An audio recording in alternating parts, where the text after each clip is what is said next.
Pemirsa, bertepatan dengan hari ulang tahun ke-76 Provinsi Maluku, hari ini DPRD Maluku menggelar rapat paripurna istimewa. Rapat paripurna istimewa itu dihadiri langsung oleh Gubernur dan Wakil Gubernur Maluku.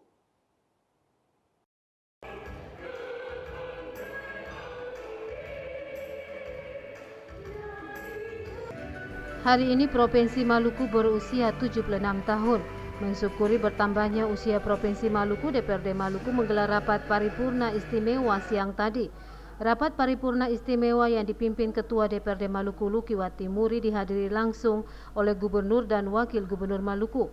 Pelaksanaan rapat paripurna ini juga menerapkan protokol kesehatan.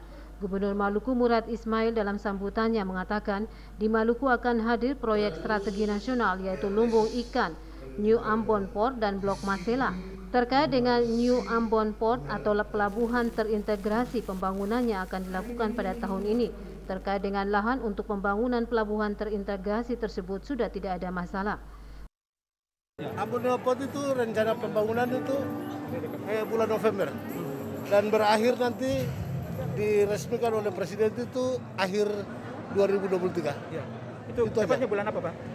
Akhir 2023, Desember berarti. Perkirakan di lapangan tetap jalan, Pak, termasuk pembebasan lahan dan segala. Udah, pembebasan lahan nggak ada masalah.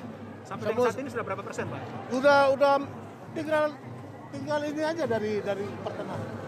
Tapi pada dasarnya semua sudah selesai.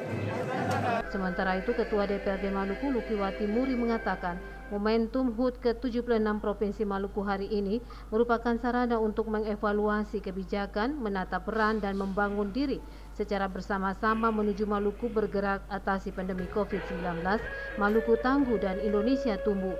Di penghujung rapat paripurna DPRD Maluku dalam rangka HUT ke-76 Provinsi Maluku ini, Gubernur dan Wakil Gubernur Maluku didampingi istri turut melakukan pemotongan nasi tumpeng. Nasi tumpeng yang telah dipotong selanjutnya dibagikan kepada masing-masing ketua fraksi yang ada di DPRD Maluku.